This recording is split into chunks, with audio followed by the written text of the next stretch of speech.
I've always liked feeling sad. It's not that I seek out tragedy because I'm some kind of emotional masochist, though everything I love certainly makes it seem that way.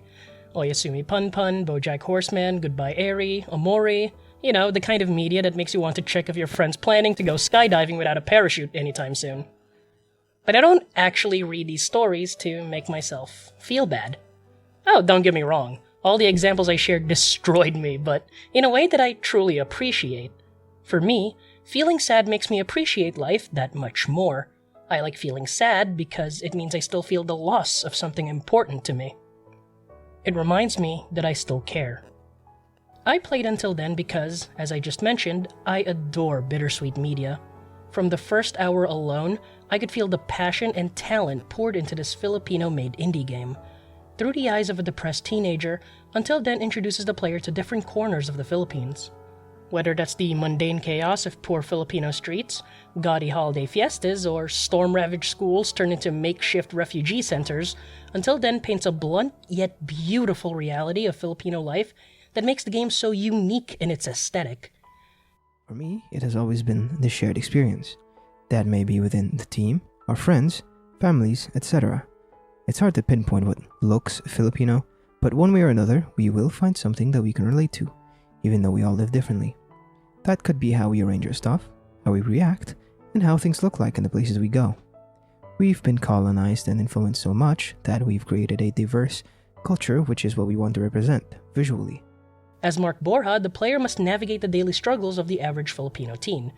Normal stuff like riding the LRT to Liamson Academy with his groupmate Ryan, hanging out with his best friends Kathy and Rydell, hiding an unfinished group project from class president Luis, an awkward family Noche Buena with his crush Nicole, and grappling with the existential dread of loneliness in a dark house as he shields his true self from his closest friends in a futile attempt to make the bad thoughts go away, only for those bad thoughts to start manifesting as potential warps in reality, or maybe it's not, and his loneliness has just caused a spiral into a world of delusion, which threatens to ruin every single relationship he has left after the trauma of his past. Average Filipino teen stuff. Our team is made of people who've always lived and grown up in the Philippines. As we created the game, we really pushed for making the world feel as close to the culture we've always lived in as we can. There's no pretty veneer, immaculate structures, or saintly Filipinos.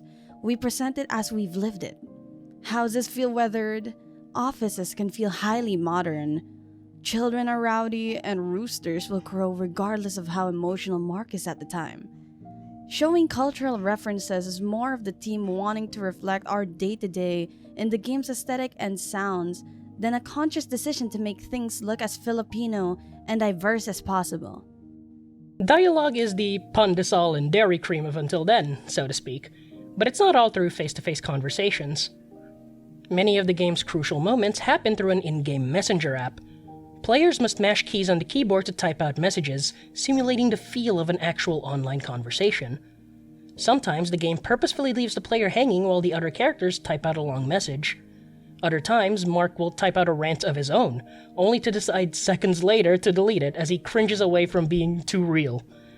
Sometimes multiple people will even message Mark simultaneously, adding to the sensory overload of social media. These moments capture the anxiety of online messaging perfectly, in the digital space where all we have is words, without the context of seeing the real person. Nicole Klein-Lulud, the founder of Polychroma Games, made his video game debut with Scene, a narratively driven mobile game that takes place entirely through, you guessed it, a messenger app. Even in his first outing, Nulud perfectly conveys the humanity of those late-night chat sessions with friends, and maybe more than friends. Funny enough, the protagonists of Scene share their names with Until Then's main couple, Mark and Nicole.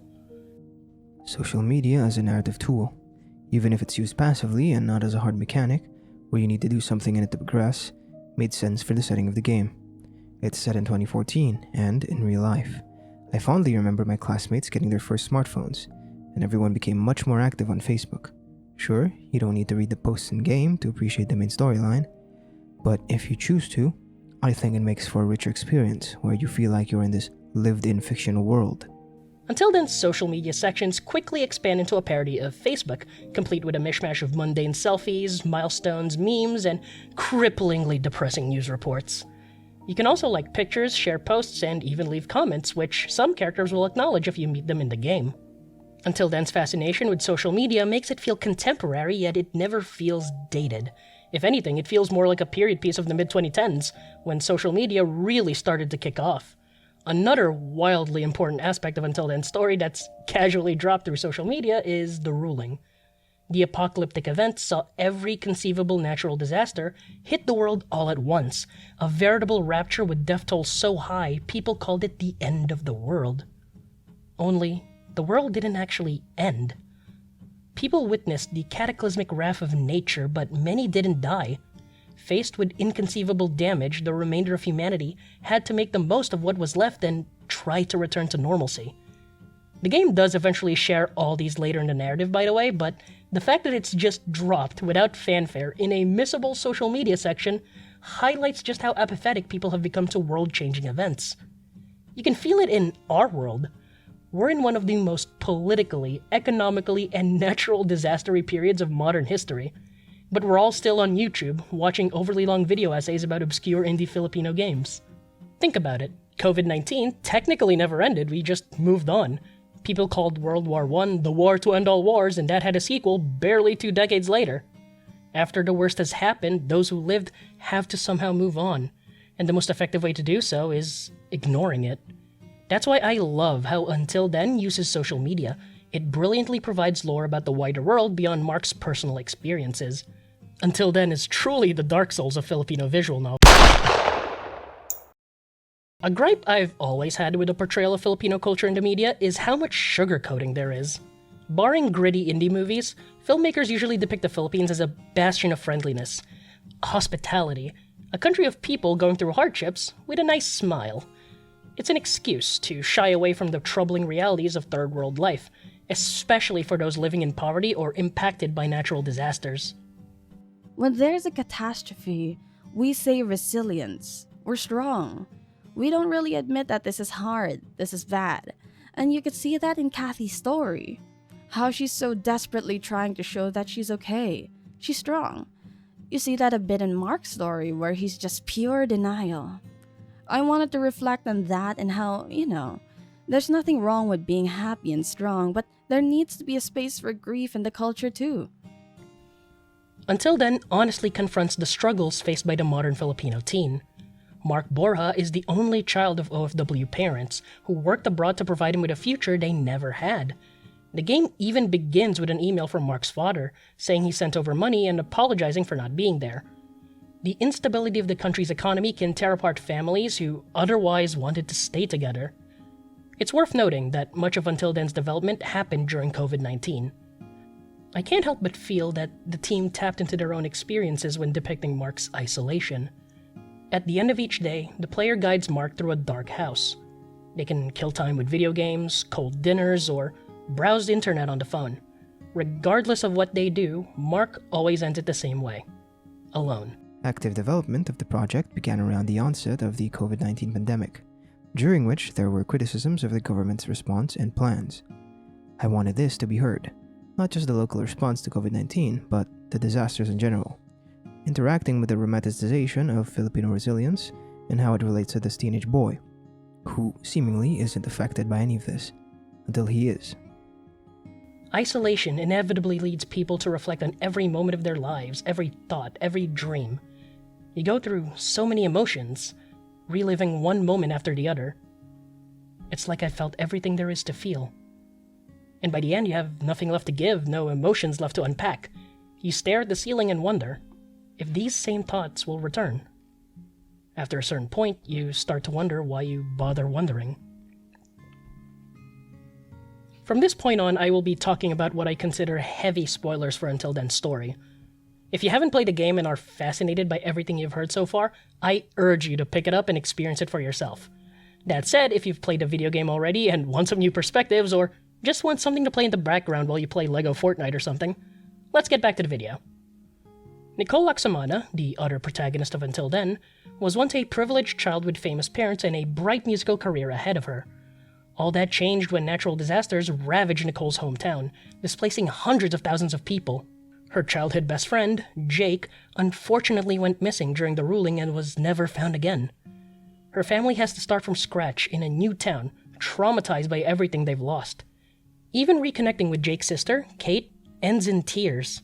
It's this trauma that makes Nicole struggle with starting new friendships because of her fear that it may all disappear in a single stroke.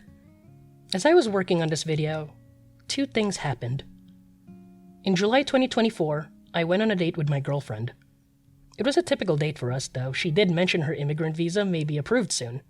I was happy for her, and the idea that she may leave within the year didn't bother me too much. After all, I'm sure we'd have plenty of time to say goodbye. Though the day started sunny, it got gloomier as the clouds blotted out the setting sun. I took a cab home, and the rain began to pour. The weather gave me a stinging fever, which I thought I could just sleep off. I did not. The next morning, Typhoon Karina made landfall in the Philippines. I woke up at 5 a.m., delirious from a receding fever. I soon discovered I wasn't just cold because of the flu, as the floodwater rushed like a roaring river through the main road near our house. With barely any sleep and delirious from fever, I began lifting furniture and appliances to our second floor because I already knew what was coming. By 11 a.m., the flood was at our gates. An hour later, it was in my home, and became knee-deep by nightfall as the storm showed no signs of stopping. I slept restlessly, fighting off a fever and trying to distract myself with whatever work I could get done. As bad as all that sounds, I was far luckier than my family. My parents and siblings, who lived in a much lower-lying area, didn't have a second floor. I had to comfort my brother as he panicked over the phone, not knowing where to put the dogs. By nightfall, my family slept in shifts, sitting on soaked furniture, fearing that if they didn't, they could drown. The storm left the next morning, but the flood wouldn't disappear until a whole day after. In only 24 hours, Typhoon Karina cost the Philippines billions of dollars in agricultural damage, infrastructure damage, and affected millions of people's homes. Underfunded local governments, poorly maintained drainage systems, and years of flood control projects halted by corruptions had as much to do with disaster as the wrath of Mother Nature did. The Philippines experienced a record 6 typhoons in a single month, the most in the country's history since 1951. I wrote parts of the script with gale force winds threatening to rip off the roof of my house as floodwaters invaded our first floor. But if I'm being honest, I wasn't worried about the storms a week after Karina. In August 2024, my girlfriend told me she would be leaving the country for good in 2 weeks. I always thought I'd have enough time to throw a farewell party. I always thought I'd have enough time for her parents to meet mine. I always thought I'd have enough time to go on one more trip, one more dinner, one more movie, one more nerdy convention, one more date. I always thought I'd have enough time. Instead, I had 3 hours. The first hour, we ate and laughed, as we always did. In the second hour, we talked about our plans abroad and what I could do to get our affairs in order here in the Philippines. In the back of my mind, I still thought this was temporary, that I'd still see her again next month. By the third hour, I could hear the clock ticking away the seconds I had left with her. I realized it then. This was real. She was leaving and I would still be here. At the end of that date, I said I love you one last time, face to face, and hugged her tighter than I've ever had before. I said my goodbyes to her parents and watched their car shrink in the distance, my arms sore from waving. I told myself I couldn't be happier for this exciting new chapter in my girlfriend's life. By the fourth hour, I walked home alone. I promised myself I wouldn't cry until the plane had left the country. Beneath the soft glow of nighttime lights, I broke down crying on an empty street just minutes later. Well, that was intense. So, why did I overshare all this personal stuff about my life? I've been struggling with anxiety for the past year and coming to terms with the fact that my mental health is not where I want it to be. Somehow, all these things happening at once felt like a cosmic joke at my expense. But it's not just me. I'm not the only one in the Philippines with loved ones who moved overseas to escape the chaos of a third world country. I'm not the only one in the Philippines who had to rebuild after a natural disaster nearly destroyed their homes and halted their lives. I'm not the only one struggling under a corrupt government more concerned with election season than storm season, as their useless flyers with smug smiling faces clog up our ancient sewer systems. Until Then perfectly captures the existential anxiety of being a Filipino. It sounds melodramatic, but at times it really does feel like I'm losing everything. Speaking of, remember when I titled this video, A Game About Losing Everything? Until Then takes that very literally. At its core, Until Then is a character drama. Mark and his childhood friends, Kathy and Rydell, Louise and her best friend Sophia, the equally heartwarming and heart-wrenching romance with Nicole, cute side characters like Jessica and Ryan. These characters are the backbone of why I love this game. It also helps that they're brought to life with beautiful art and animation. In contrast to visual novels featuring static sprites and walls of text, Until Then is refreshingly animated. These flourishes add so much life to the mundane yet relatable stories of the cast. Just a quick aside, I love how Until Then reflects the diverse population of the Philippines. The wide variety of body types, skin colors, and fashion choices make the world feel so alive, and these designs are directly inspired by real life and pop culture in the Philippines. As for characters and NPCs, I'd say as an avid fan of Filipino TV, I did insert some stereotypical characters that you would recognize if you binge watch a lot of Filipino soap operas and variety shows. One of these characters, which I had a lot of fun designing, is the school principal. She's a mix of the stereotypical scary tenured teacher and obnoxious Filipino tita, which is aunt, that I think a lot of us would relate to, having met them in real life or seen them on TV. That diversity is represented best in one of my favorite social media moments from the game. Jackie, Kathy's former crush, is a character only mentioned through jokes as the typical school heartthrob. Heartthrob? I don't know how to pronounce that.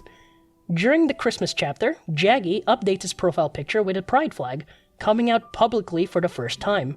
It mostly gets positive reception and support, but a few homophobes laugh and react, even commenting on their disgust. In the most bro of bro moments, Ryan and the Liamson basketball team come to Jaggy's aid, embarrassing the homophobes in the comments. What I love about this post is that you never once meet Jaggy face-to-face in the game, I think, yet this post organically reveals so much about the character and the culture around being LGBT in the Philippines.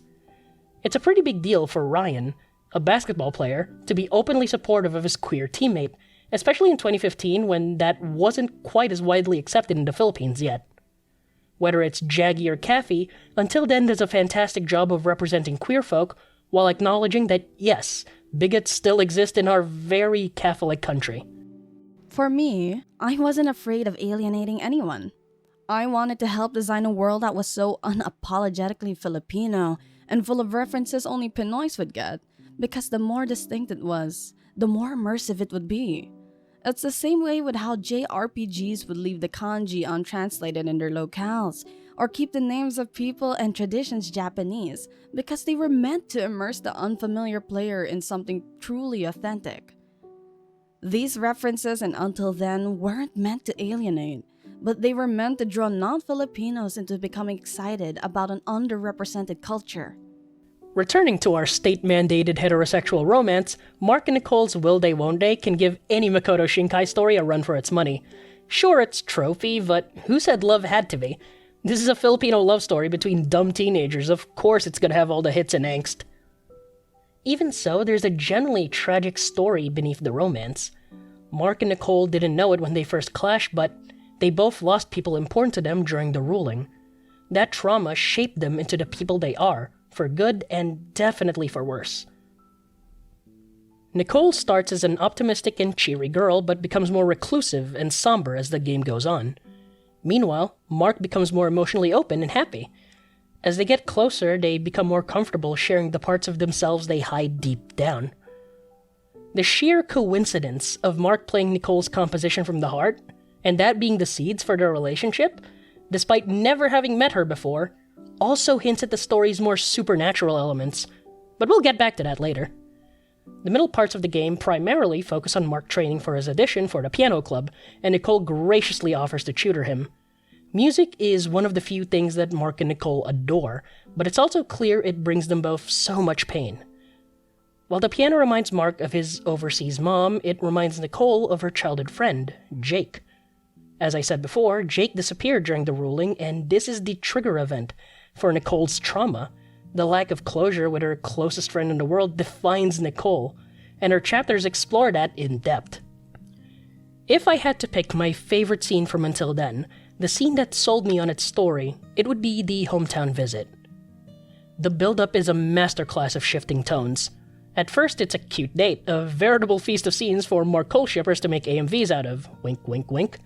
But as the day drags on, the scenic route gives way to decay and ruin.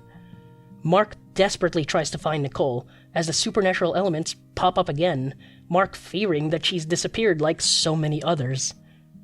But something just as devastating awaits him. Nicole is in the childhood home of her best friend Jake. It is here that Nicole finally opens up about her trauma to Mark. Instead of Mark comforting her, he's dumbstruck, unsure of how to help someone deal with all that grief. Whatever he says, Nicole will lash out. She could never find happiness, not from Mark, who still has his best friends Kathy and Rydell among the living. With Mark having no idea what to say, and Nicole at her breaking point, she falls to her knees with deep, heartbreaking sobs. The animation for this scene is phenomenal. The artists captured the body language of people going through a breakdown so well. The wind blowing through their hair and how intense their emotions had to be for that scene took me at least a week to work on, if I remember correctly. I even had to film myself falling at a certain angle to get the animation to look right. Thankfully, with some direction from Nicole, I was able to finish it with an end product that I was happy with. The shot of these two broken teens in a destroyed childhood home is a shot that will stick with me for a long time. Whatever you do in life, nature doesn't care. It can all be swept away in an instant, leaving only shattered memories in its wake. A bit of an awkward segue here, but the background music for this video is all from Kyle Patrick Naval's beautiful compositions for Until Then. I asked permission from the team to use these tracks and they graciously accepted. Since the game has no voice acting, the music is pretty much all the player hears throughout the entire game outside of ambient sound effects. The soundtrack does a fantastic job of conveying the emotion of a scene without feeling overblown. Back to the video. Let's take a break from Mark and Nicole's soap opera romance and talk a bit more about Kathy, the undisputed heart of Until Then. With Rydell too busy to hang out, Kathy is the only close friend Mark has throughout the entire story. Undeniably loyal and perpetually chipper, Kathy often drags Mark to rainy hangouts, to crush on girls, or shopping trips for prom. Even county fairs because they're fun and definitely not life-threatening. Don't ride the Ferris wheel for those, I swear you will regret it. No reason. Still, there's a strange melancholy at the end of these seemingly happy scenes. There's more to Kathy that only the player sees, but Mark never does. Moments like Kathy feeling abandoned during the fair when Mark bumps into Nicole, or Kathy letting Mark win at a video game showcase that. She's hiding something, but she never says what, nor does she seem interested in opening up about it. Instead, she puts on a smile, playing the role of a jokester. Even so, when the time comes for an emotional breakthrough, Kathy was the first person there for Mark. It's so rare for a story between teens to have a female friend who is platonically close to the main character. Until Then pulls it off masterfully, and this is where we find out Mark's deepest secret. During the ruling, his mother disappeared while on a plane home to the Philippines. Up to this point, Mark felt bitter towards his parents for abandoning him in the Philippines. The last time Mark saw his mother, he gave her the cold shoulder, never moving on from those abandonment issues. When she disappeared, Mark realized how much of their time left together was wasted by that bitterness. I want to emphasize that Mark's feelings are not invalid. He's a child without parents in the Philippines, a family-oriented culture. It's hard enough adjusting to life without parents, but doubly so when one of them disappears without closure. Mark confessed all of this to Kathy and eventually Nicole, freeing him of the guilt he's held onto for so long. While I've talked quite a lot about the character stuff, it's important to talk about the subtle, fantastical elements as well. The ruling itself is pretty supernatural, but there are other, more subtle elements throughout the story. During the group report at the very start, Luis offhandedly talks to Mark about how strong the rain has poured over the past few weeks. But Mark doesn't remember any rain. After they checked the weather reports, they found it hadn't even rained the entire month. Throughout the game, Luis and Mark talk about these strange false memories they've experienced, bizarre feelings of deja vu with people they've never met, and events that never happened. Random disappearances also happen throughout the entire story, giving Luis and Mark even more confidence in their theory. The narrative intentionally blurs the lines between dreams, delusions, and stress-induced hallucinations. I want to shout out the hospital sequence because that is straight up some Silent Hill tier psychological horror. However, these are sprinkled sporadically throughout an otherwise grounded story. All these events build up to the fateful prom night where Mark finally gets together with Nicole and Kathy teases the secret she's been wanting to tell throughout the whole story. She hands Mark a mysterious CD before enjoying the rest of the prom with Sophie. Mark can even talk with the rest of the cast here, and it's actually a really cute scene, but things turn dark when Kathy's parents show up, scaring Kathy away as the storm strengthens. Mark runs into the storm, searching for Kathy, only for reality to start warping as Louise feared, memories crashing into each other and the voices of loved ones long gone calling from the void. One moment, Mark is in the rain, terrified for his friend. The next second, he's a little boy, lost and looking for his mom. Finally, he catches up to Kathy, and for a moment, everything's okay. For a moment, everything's where it's supposed to be. For a moment, Mark and Kathy smile, running to meet each other.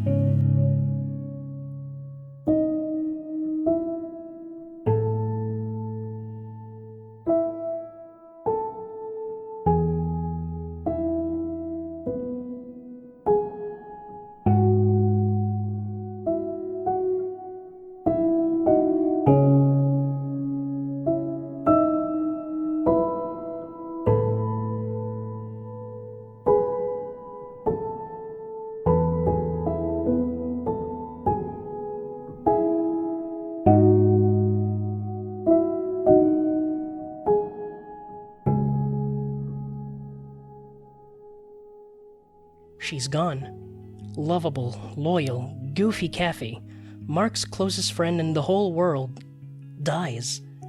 Nothing you do can save her. No matter your choices beforehand, even if you start over, she always dies on that fateful prom night. Her funeral is intimate, with only her closest friends and immediate family attending. Even if Mark lashes out at Kathy's family, all he's met with is icy stares. In the next scene, Mark quietly watches the movie Rydell worked on throughout the whole story. The player only gets to see the credits. Mark lashes out at Rydell for not being around too, but Rydell's guilt is palpable. Almost shell-shocked, all he can do is agree, and Mark immediately regrets his words. Rydell awkwardly leaves the theater, leaving Mark alone as the credits scroll by. Years pass, and Mark has become an adult. He's married to Nicole and getting ready to move to a new home. Too many memories in this old house.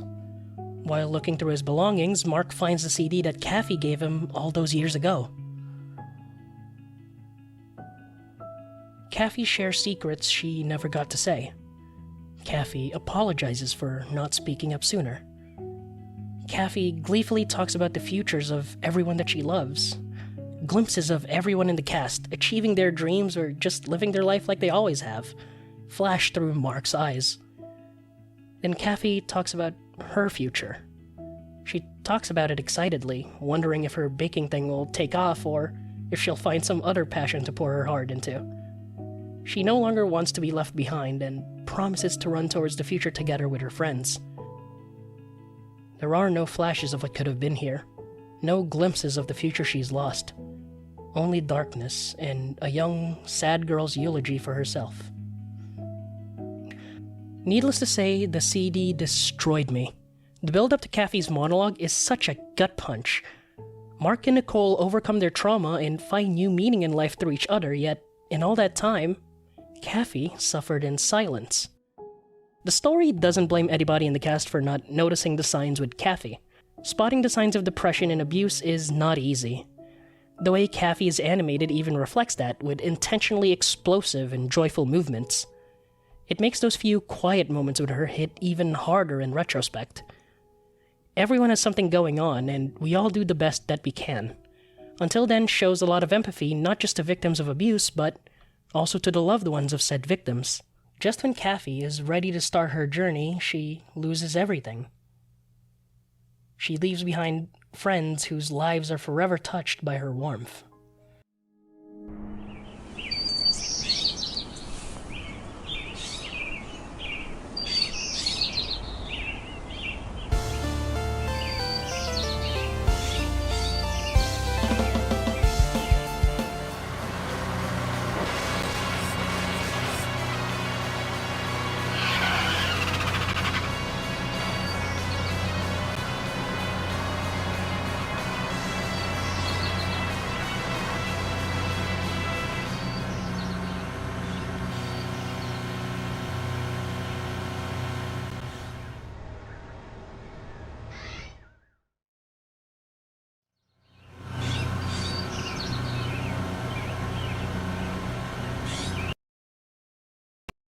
What a beautiful ending to an amazing game, and...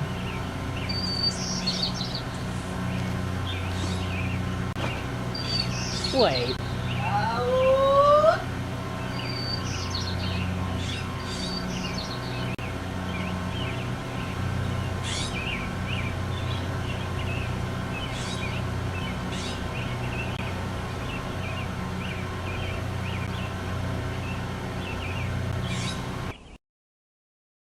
Okay, so imagine you're me, and it's 3 a.m., and you're convinced you've just finished a heart-wrenching game with a satisfyingly tragic ending. I get ready to sleep, then the game throws me back to the start. I think, oh, it's just a reset, there's nothing new here. So I walk around for some early game nostalgia. Then I see my dialogue options with Luis have changed. Mark remembers the book report this time. Oh cool, there's a new game plus with other options, I say in my sleep-deprived state. Luis corrects Mark, and she says the book report is about Catcher in the Rye this time. Which fucking sucks, by the way. I hate that book. I'm not apologizing to the Holden stans. Hey, TikTok lady here to inform you that NecoLumi has since read Catcher in the Rye again as an adult. And it's not as bad as they remembered. But it's also just kind of okay. They still want to apologize to the Holden stans for the bit. Oops. You're also paired up with Kathy instead of Ryan, who barely acknowledges your existence on the train. It's only now that my brain realizes that the game isn't over yet. Because Until Then isn't just a slice-of-life drama. It's also a multiverse story. Until Then is far from the first story to use multiversal time loops. If anything, the premise has become trendy lately, from superhero blockbusters to A24 dramas. What makes Until Then stand out from other multiverse stories is how far into the story the concept is revealed. For 10 hours, the player only gets hints of the supernatural, the aforementioned visions and disappearances. When Kathy dies in the first loop, Luis even apologizes to Mark, believing that their visions were caused by nothing more than stress. Add to that the finality of the ending with Mark getting closure with Kathy's CD, and you're left with this false sense of security. The twist hits even harder as a result. If there's one overarching theme of Until Then's first loop, it's regrets. Mark regrets not connecting with his mother when she was still alive. Nicole regrets pushing away her loved ones after Jake's disappearance. Kathy regrets not telling her friends sooner about what she's going through. Rydell regrets not being there enough for his friends. Everyone has regrets in the first loop, and with all that regret, one thing comes to every player's mind when given a second chance. They can save Kathy. However, there are 3 significant changes in this loop. Rydell never got the funding he needed for his film, which means he now hangs out with Mark and Kathy more, opening up new bonding scenes. Sadly, Luis is more reclusive and rude this time around since she never befriended Sophia. Finally, Kate, who was barely present in the first 10 hours and you've probably forgotten about by now, becomes the focal character of Nicole's story in this loop, revealed to be the sister of her disappeared childhood friend, Jake. All these changes organically introduce new conflicts for the player to go through. Rydell's presence means both Mark and Kathy open up about their trauma much earlier. It's a great callback to how Rydell wishes he was more present for his friends in the previous loop. Here we see just how crucial their friendship was to their character growth.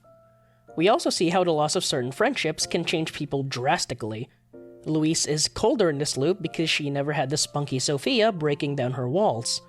I didn't talk much about Luis before, but she's great too. Seriously, play the game for all the little interactions that I don't have the time to share here. Regardless, having no friends does let Luis focus on the mystery, and she uncovers far more answers this time around. We'll get back to that. The highlight of Loop 2 for me is Kate. She is the only truly new element for me, and I had no idea where her story was going with Nicole. It also allows the story to focus more on how Nicole's trauma affects others and not just herself. In the previous loop, Kate's final appearance is seeing Nicole play the piano, then she drops off the face of the earth. This time, Kate and Nicole's arc directly intersect with the supernatural elements. Luis discovers hotspots where reality is more likely to be warped. These hotspots seem to be directly connected to places with a strong connection to the ruling, such as refugee centers, destroyed towns, abandoned schools, etc., etc. One of these hotspots happens to be the refugee center where Nicole and Kate stayed after the ruling.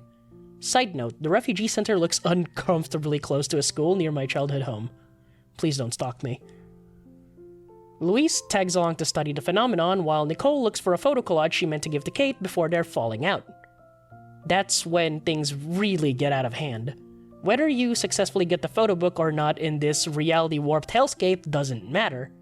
Confronting the past, that was what Nicole needed most of all. It's that shared experience that reminds her of the people she can still hold on to. Even so, the game does a fantastic job of making that entire sequence intense, with Luis and Nicole randomly disappearing from reality. With Nicole's arc mostly concluded, we return to Kathy. Armed with the knowledge of previous loops, I felt confident in Mark's chances of saving Kathy.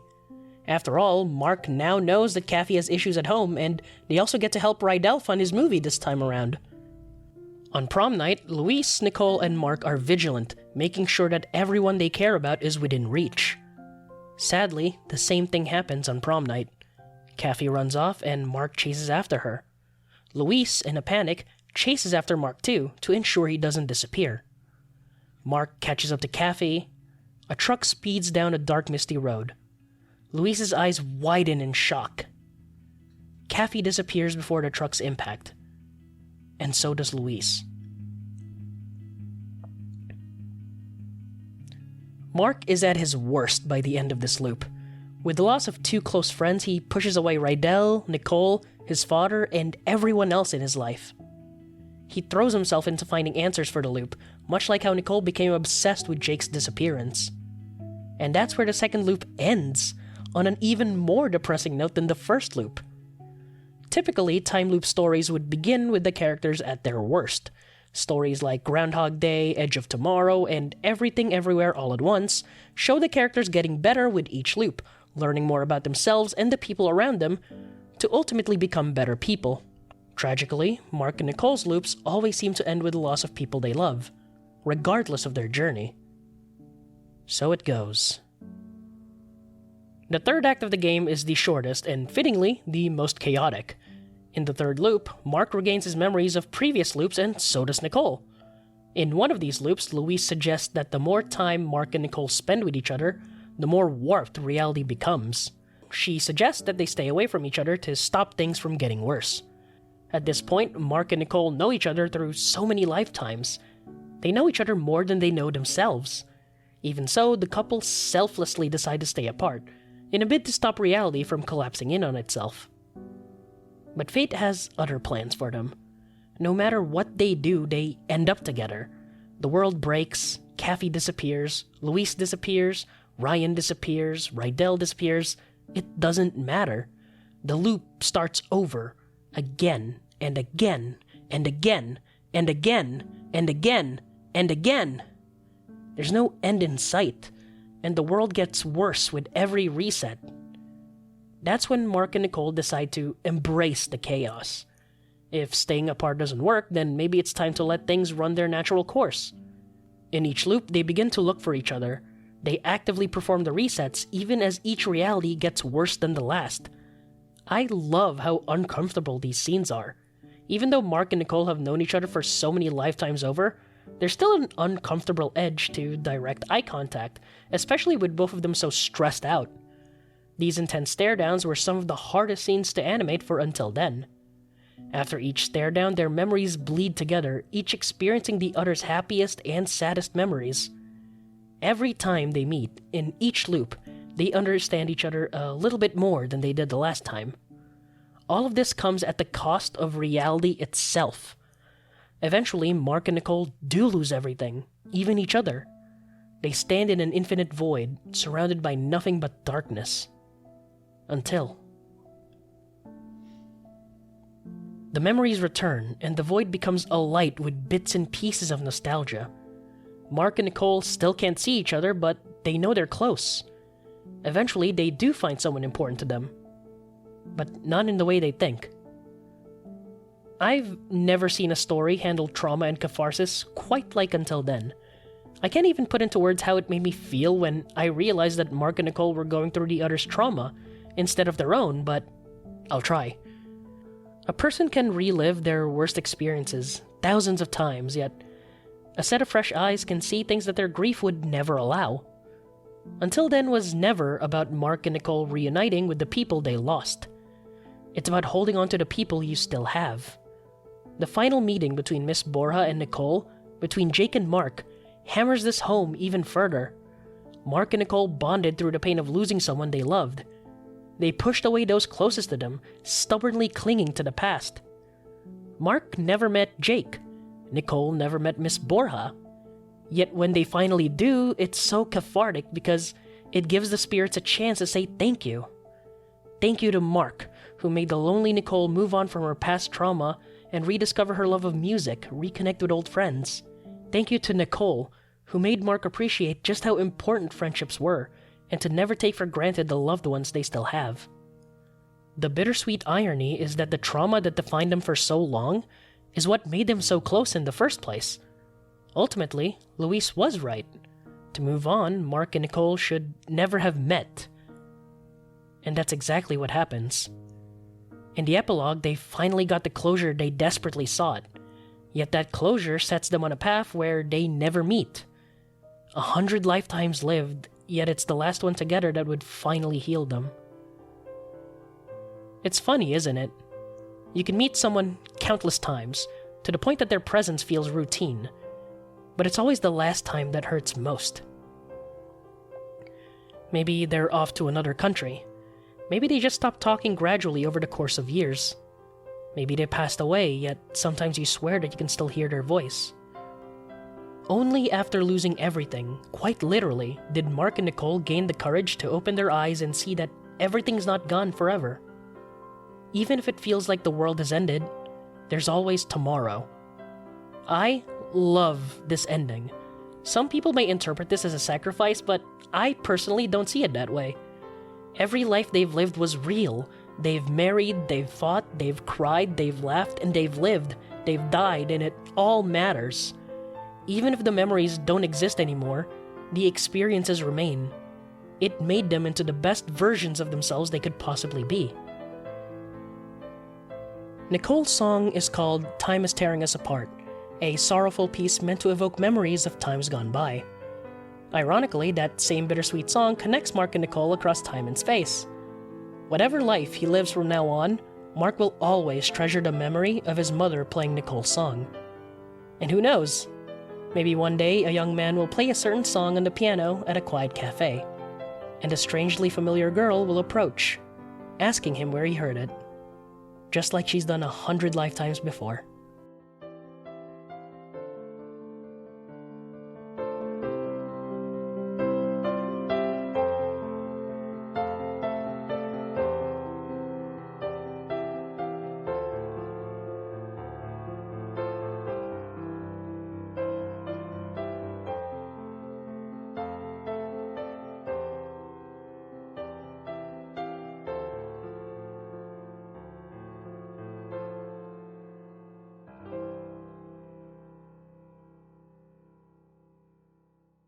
Thank you so much for watching this video. I've never made something this long before, and it was rough. Still, I got to meet the team behind Until Then, and that made this entire video worth it, even though it was months late. I hope I can do more interviews with other talented creatives for future videos. Speaking of which, if you want to read my full interview with the Until Then team, check out the description below for a link to the Medium article. I'd also like to thank these lovely voice actors for lending their voices and superior audio equipment to the quote readings. Thank you so much for watching, and I'll see you in the next video. Hopefully it's like 5,000 times shorter than this. The indie game scene in general is a double-edged sword. Engines, tutorials, and tools have become increasingly accessible to anyone. But this also means that the market has become increasingly saturated and competitive. Find your niche and stand out in terms of visuals. It's what people see first. It's not all about looking ultra-realistic, beautiful, eye-popping, or anything. It just has to have its own unique visual identity. It can even be quote-unquote ugly in an endearing way, as long as it matches the tone of the game.